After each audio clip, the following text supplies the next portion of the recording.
Hello friends, स्वागत है आपका आरडी क्लासेस में। आज हम यहाँ पर लेके आए हैं साइंस के कुछ इंपॉर्टेंट क्वेश्चंस जो हमारी सीरीज़ 2 है।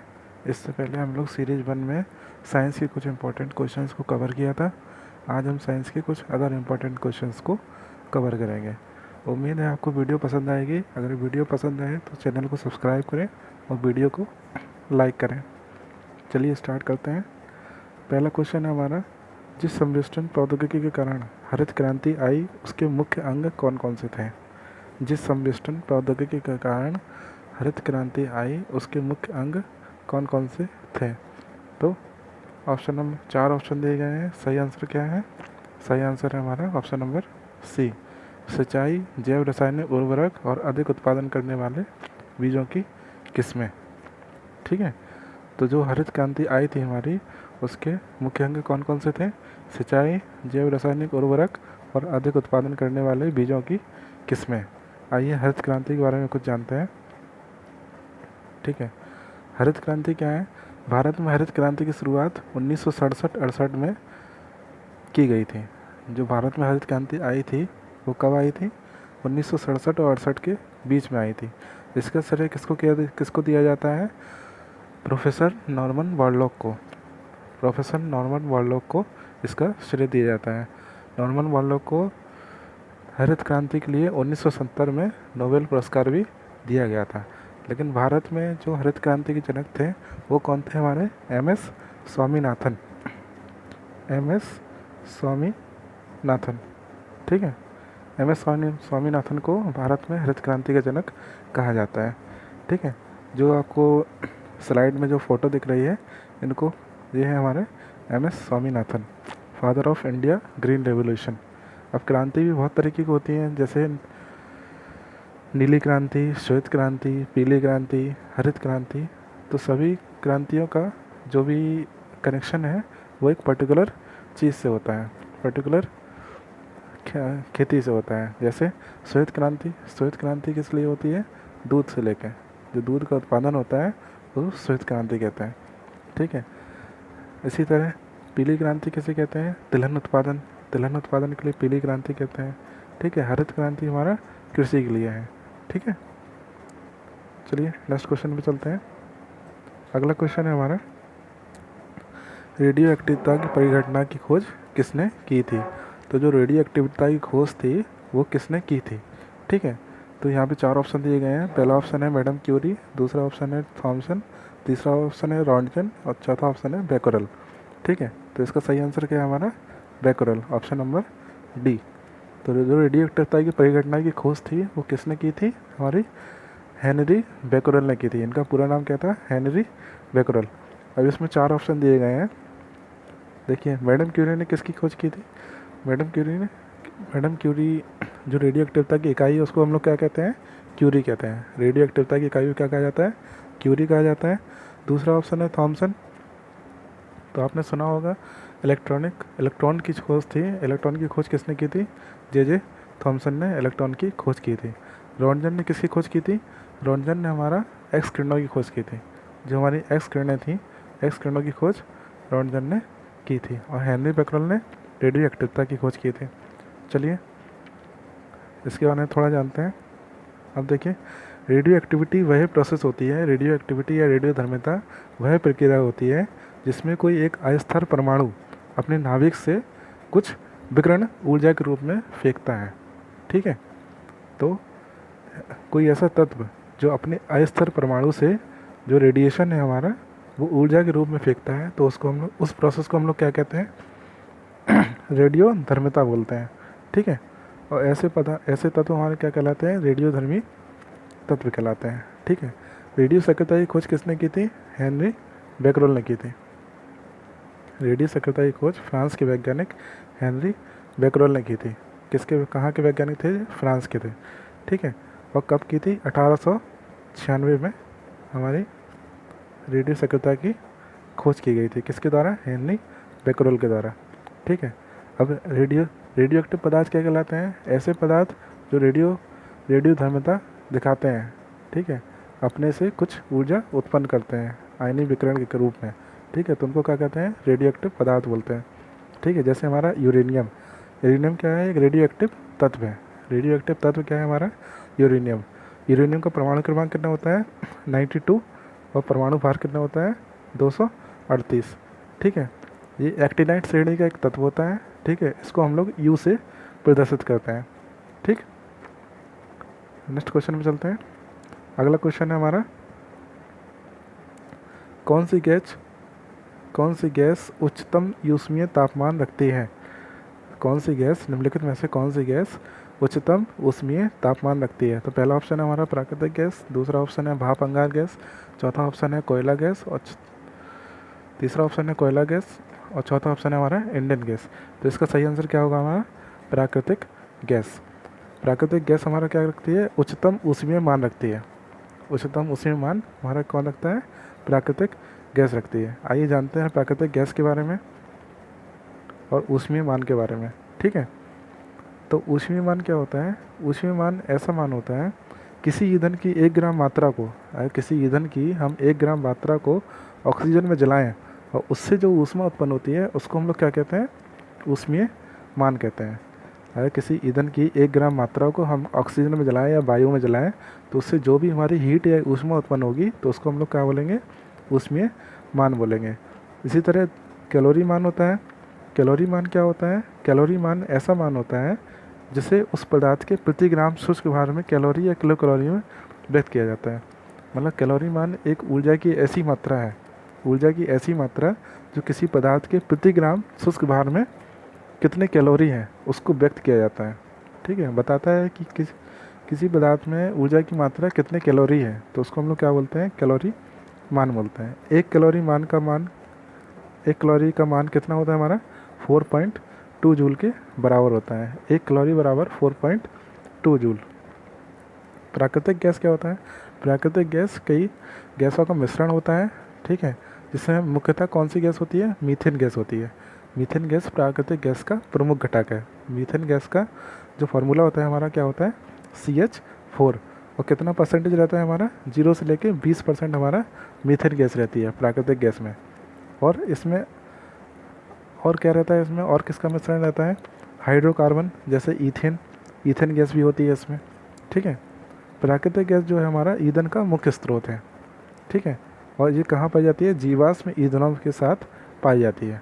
पृथ्वी के नीचे जो जीवाश्म ईंधन होते हैं उसमें हमारी प्राकृतिक गैस पाई जाती है। इसी तरह कोयला गैस के बारे में जानेंगे। तो प्रदीपक गैसों में सबसे पहली गैस कौन सी गैस थी? कोयला गैस थी। जो प्रदीपक गैसेस रहती हैं उन उसमें पहली गैस कौन सी आई थी? हमारी कोयला गैस आई थी। कोयला गैस कैसे प्राप्त करते हैं? कोयला गैस को कोयले के भंजक आसवन द्वारा प्राप्त किया जाता है। कोयला का जब भंजक आसवन किया जाता है उसको गर्म किया जाता है हाई टेम्परेचर पे, तो हमारी कोयला गैस निकलती है। भाप अंगार गैस क्या होता है? भाप अंगार गैस किसका मिश्रण होता है? कार्बन मोनोऑक्साइड और हाइड्रोजन का मिश्रण होता है। कार्बन मोनोऑक्साइड का फॉर्मूला क्या होता है? CO। ठीक है, कार्बन मोनोऑक्साइड को हम लोग कैसे प्रदर्शित करते हैं? CO से। और हाइड्रोजन को हम लोग कैसे प्रदर्शित करते हैं? H2 से। ठीक है, नेक्स्ट क्वेश्चन में चलते हैं हम लोग। अगला क्वेश्चन है हमारा, नाभिकीय रिएक्टर में निम्नलिखित में से कौन सा ईंधन काम आता है? नाभिकीय रिएक्टर में हम लोग कौन सा ईंधन यूज़ करते हैं? तो यहाँ 4 ऑप्शन दिए गए हैं, कोयला, यूरेनियम, रेडियम और डीजल। ठीक है, तो नाभिकीय रिएक्टर में हम लोग कौन सा ईंधन यूज़ करते हैं? तो हम लोग यूज़ करते हैं यूरेनियम। क्या यूज़ करते हैं? यूरेनियम। नाभिकीय रिएक्टर में हम लोग यूरेनियम का ईंधन के रूप में यूज़ करते हैं। ठीक है, आइए यूरेनियम को और नाभिकीय रिएक्टर के बारे में जानते हैं। नाभिकीय रिएक्टर एक ऐसी डिवाइस होती है जिसमें हम लोग नाभिकीय चेन रिएक्शन को नियंत्रित किया जाता है। जो नाभिकीय रिएक्टर होता है उसमें कौन सी अभिक्रियाएं होती हैं? नाभिकीय अभिक्रियाएं होती हैं। ठीक है, नाभिकीय रिएक्टर द्वारा क्या क्या किया जाता है? किस लिए यूज़ किया जाता है नाभिकीय रिएक्टर? बिजली का उत्पादन करने के लिए यूज़ किया जाता है। ठीक है, और सभी प्रकार के जितने भी न्यूक्लियर रिएक्टर हैं, जो भी नाभिकीय रिएक्टर होते हैं हमारे, किस पे आधारित होते हैं? नाभिकीय संलयन पर आधारित होते हैं। ठीक है, 2 तरह की अभिक्रियाएं होती हैं, एक नाभिकीय संलयन और एक नाभिकीय विखंडन। ठीक है, नाभिकीय संलयन में क्या होता है? जब 2 नाभिक आपस में मिलते हैं, जब 2 छोटे नाभिक आपस में मिलते हैं और एक बड़े नाभिक का निर्माण करते हैं तो उसको हम नाभिकीय संलयन बोलते हैं। ठीक है, इसका उदाहरण क्या है? Hydrogen bomb. हाइड्रोजन बॉम्ब हमारे किस पर बेस होता है? नाभिकीय संलयन पर बेस होता है। नाभिकीय विखंडन क्या होता है? जब एक बड़ा नाभिक दो छोटे छोटे नाभिकों में टूटता है तो उसको हम लोग नाभिकीय विखंडन बोलते हैं। ठीक है। अब यूरेनियम क्या है? यूरेनियम की खोज 1789 में किसने की थी? क्लेप्रोट ने की थी। क्लेप्रोट ने यूरेनियम की खोज की थी। और इसका एस का क्या होता है? Pitch blend. यूरेनियम किसके द्वारा प्राप्त किया जाता है? पिच ब्लेंड के द्वारा प्राप्त किया जाता है। ठीक है। और इसका यूज कहाँ पर होता है? नाभिकीय श्रृंखला अभिक्रिया में यूरेनियम का यूज़ होता है। ठीक है। नेक्स्ट क्वेश्चन चलते हैं। क्वेश्चन नंबर 5 है हमारा, चंद्रमा पर कोई अंतरिक्ष यात्री नली की सहायता से नींबू का शरबत नहीं पी सकता।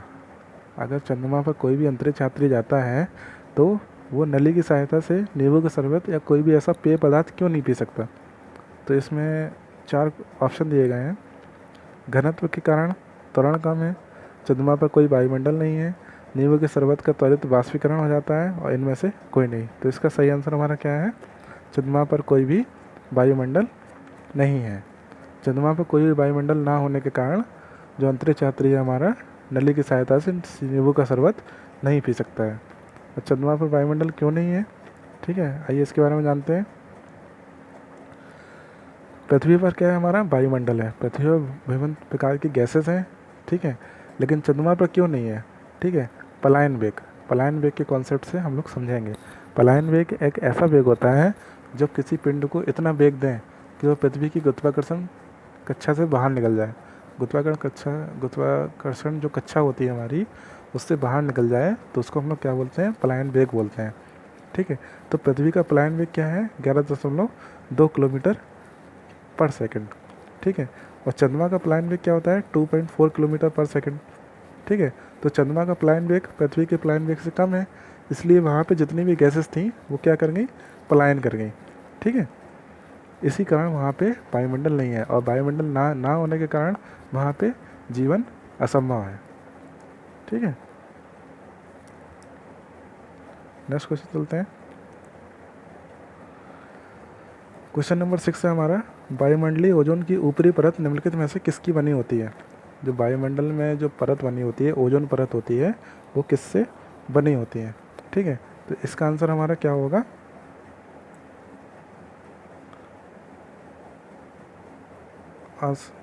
ऑप्शन नंबर बी, ऑक्सीजन में अणुओं का संयोजन। ऑक्सीजन में अणुओं के संयोजन द्वारा वायुमंडल की ओजोन की परत बनी होती है।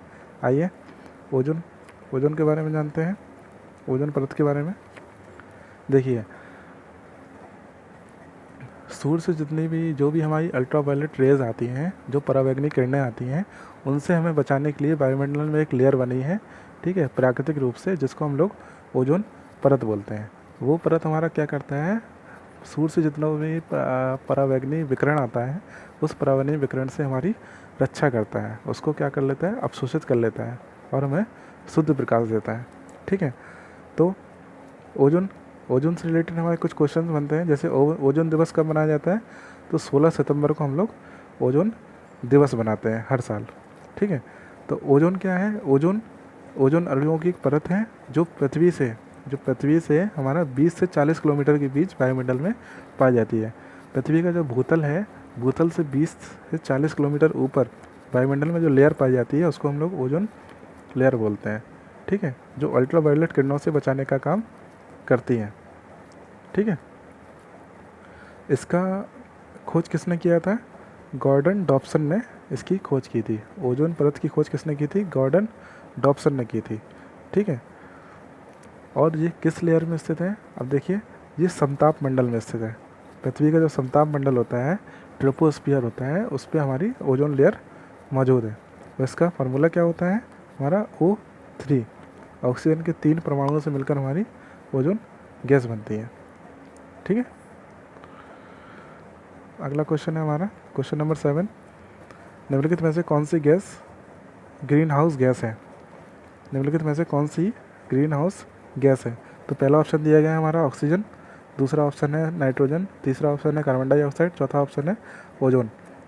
ठीक है, तो निम्नलिखित में से कौन सी ग्रीन हाउस गैस है हमारी? तो ग्रीन हाउस गैस कौन सी है हमारी? Carbon dioxide. कार्बन डाइऑक्साइड हमारी क्या है? ग्रीन हाउस गैस है, ठीक है। अब ग्रीन हाउस गैसेस क्या होती हैं, आइए इनके बारे में जानते हैं। ग्रीन हाउस गैसेस ऐसी गैसें होती हैं जो वातावरण या जलवायु में परिवर्तन और उसी में करने के लिए उत्तरदायी होती है। मतलब जब ताप ज़्यादा हो जाता है, जो वायुमंडल में जब ताप या जलवायु में जब ताप ज़्यादा हो जाता है तो हमारी ग्रीन हाउस गैसेस उत्पन्न हो जाती हैं, ठीक है।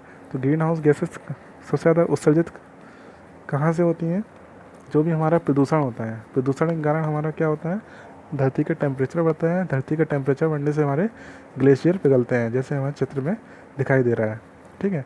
ग्लेशियर पिघलने से समुद्र का जलस्तर बढ़ता है और हमारे जो वायुमंडल के लिए बहुत हानिकारक है, ठीक है। ग्रीन हाउसेस गैसें का उदाहरण क्या है, जैसे कार्बन डाइऑक्साइड CO2 हमारा ग्रीन हाउस गैस है, ठीक है।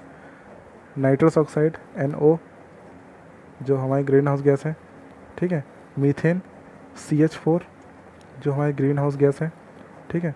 क्लोरोफ्लोरोकार्बन जिसको हम लोग CFC भी बोलते हैं, ठीक है, ये भी हमारी ग्रीन हाउस गैस है। और ओजोन ओजोन भी हमारी ग्रीन हाउस गैस है, ठीक है। अब देखिए जो ग्रीन हाउस गैसेस रहती हैं हमारी कहाँ से निकलती है, कहाँ से उत्सर्जित होती हैं। जो भी हम लोग जो भी हम लोग घरों में AC यूज करते हैं, फ्रिज यूज करते हैं, कंप्यूटर यूज करते हैं, इनमें से जो हीट निकलता है, जो भी तापमान जब इनका बढ़ता है तो उसमें से कुछ गैसेस निकलती हैं, ठीक है, जिनको ग्रीन हाउस गैस बोलते हैं। जैसे फ्रिज है, फ्रिज में से हमारा क्या निकलता है, क्लोरोफ्लोरोकार्बन गैस निकलती है, ठीक है। इसी के उत्सर्जन के कारण हमारे ग्रीन हाउस इफेक्ट होता है, ठीक। चलिए अगले क्वेश्चन पे चलते हैं। क्वेश्चन नंबर 8 है हमारा, निम्नलिखित में से किसका प्रयोग प्रशीतन के रूप में किया जाता है। प्रशीतन मीन्स ठंडा करने के लिए या जो भी शीतल करने के लिए, किसी भी चीज़ को ठंडा करने के लिए किसका प्रयोग किया जाता है हमारा। तो इसमें 4 ऑप्शन है, सल्फर डाइऑक्साइड, क्लोरीन, फ्रेऑन और फॉस्फीन। तो किसके यूज किया जाता है, ऑप्शन नंबर C फ्रेऑन। फ्रेऑन का यूज़ हमारा किसके किसके रूप में किया जाता है, प्रशीतन के रूप में फ्रेऑन का यूज़ किया जाता है, ठीक है। सल्फर डाइऑक्साइड का फार्मूला क्या होता है हमारा, SO2, ठीक है। क्लोरीन का फार्मूला क्या होता है हमारा, Cl, ठीक है। और फॉस्फीन का फार्मूला क्या होता है PH4। फॉस्फीन का फार्मूला हमारा क्या होता है, PH4। आइए प्रशीतक के बारे में जानते हैं।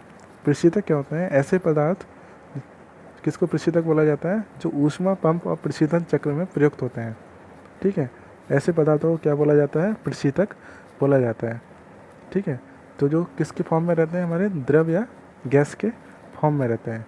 तो जो भी हमारी हीट साइकिल होती है, ऊष्मा चक्र होता है, ठीक है, जब उनकी भौतिक अवस्थाएं बदलती हैं, जब कोई भी द्रव से गैस में बदलता है या गैस से द्रव में बदलता है, तो जो हीट साइकिल होती है हमारी, उनके दौरान जो भौतिक अवस्था बदलती है, ठीक है, तो वो हमारा प्रशीतक के द्वारा होती है, ठीक है। अब देखिए प्रशीतक क्लोरोफ्लोरोकार्बन CFC क्या है, फ्लोरोकार्बन एक क्या है, प्रशीतक के रूप में कार्य करता था। क्लोरोफ्लोरोकार्बन प्रशीतक के रूप में हमारा कार्य करता था, किसमें, फ्रिज में। जो रेफ्रिजरेटर हम लोग यूज़ करते हैं, पहले के रेफ्रिजरेटर में हम लोग CFC का यूज़ करते हैं, लेकिन ये ग्रीन हाउस गैस है, ठीक है। इसके इफेक्ट को कम करने के लिए हम लोग अब किसका यूज़ करने लगे हैं, अमोनिया का यूज़ करने लगे हैं, ठीक है। और सल्फर डाइऑक्साइड और प्रोपेन आदि का यूज़ करने लगे हैं, ठीक है। अब देखिए फ्रेऑन जो गैस है हमारा, फ्रेऑन को हम लोग क्या बोलते हैं, डाइफ्लोरो मीथेन, ठीक है। इसका फार्मूला हमारा क्या होता है, CCl2F2, डाइफ्लोरो मीथेन, ठीक है। इसका IUPAC नाम क्या है, डाइफ्लोरो मीथेन, ठीक है। और उसको हम लोग क्या बुलाते हैं, फ्रेऑन नाम से हम लोग जानते हैं। इसका बॉइलिंग पॉइंट क्वथनांक क्या होता है, -29 डिग्री सेंटीग्रेड, ठीक है। और किस में ये विलय है, वाटर में, जो भी हमारा जल है, जल में ये विलय होती है, ठीक है। नेक्स्ट क्वेश्चन चलते हैं, क्वेश्चन नंबर 9, हीलियम गैस को गुब्बारों में क्यों भरा जाता है, ठीक है। तो हीलियम गैस होती है वो गुब्बारों में क्यों भरी जाती है। अब 4 ऑप्शन दिए गए हैं। उसका परमाणु क्रमांक 2 है, वह वायु से हल्की है, वह जल के अवयवों में से एक है, या वह एक उत्कृष्ट गैस है। तो इसका आंसर हमारा क्या होगा? ऑप्शन नंबर बी, वह वायु से हल्की है, इसीलिए उसको गुब्बारों में भरा जाता है। तो हीलियम गैस के बारे में जानते हैं, आइए। हीलियम क्या है? एक रासायनिक तत्व है हमारा, ठीक है, जो प्राय गैसीय अवस्था में रहता है। ठीक, ये किस ग्रुप में रहता है? हमारा 0 ग्रुप में रहता है। जो लास्ट वाले कॉलम में, आवर्त सारणी में जो लास्ट वाला कॉलम है 0 गैसेस का, 0 पीरियड में, उसमें हमारा हीलियम रहता है। ठीक है, अब हीलियम को हम लोग क्या बोलते हैं? नोबेल गैस भी बोलते हैं। जो लास्ट आवर्त में रहती हैं, जो लास्ट आवर्त में हमारी जो गैसेस रहती हैं वो हमारी क्या होती हैं? हीलियम गैसेस होती हैं, सॉरी नोबेल गैसेस रहती हैं। हीलियम कैसा है? रंगहीन, गंधहीन और स्वादहीन गैस है। ठीक है, इसका परमाणु क्रमांक कितना होता है? 2 होता है। इसका परमाणु भार कितना होता है? 4 होता है। ठीक है, अक्रिय गैसों का मुख्य सदस्य क्या है? हीलियम। हीलियम क्या है? अक्रिय गैसों का एक मुख्य सदस्य है। हीलियम का आविष्कार सबसे पहले किसने किया था? पियरे ने, पियरे जॉनसन और नॉर्मन लॉकरियर ने सबसे पहले हीलियम का आविष्कार किया था। ठीक है, और हीलियम सबसे ज़्यादा कहाँ पाई जाती है? सूर्य में। ठीक है, सूर्य क्या है?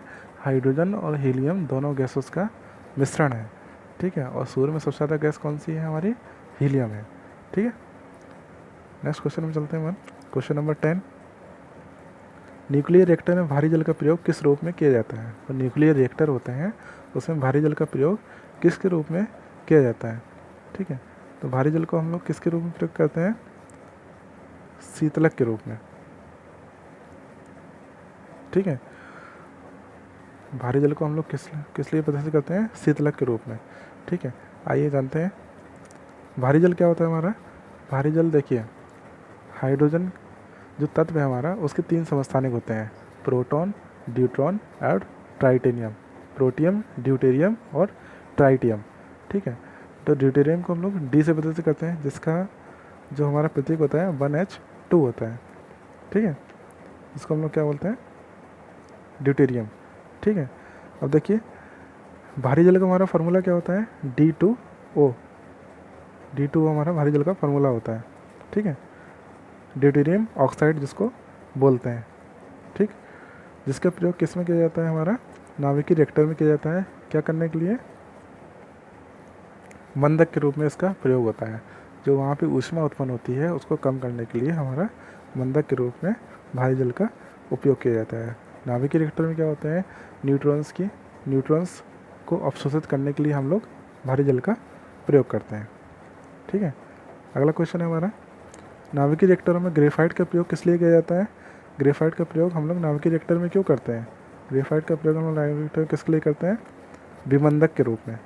ठीक है, जो नाभिकीय अभिक्रियाएं होती हैं उसमें हमारे न्यूट्रॉन्स उत्पन्न होते हैं।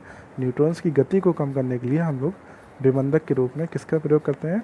ग्रेफाइट का प्रयोग करते हैं।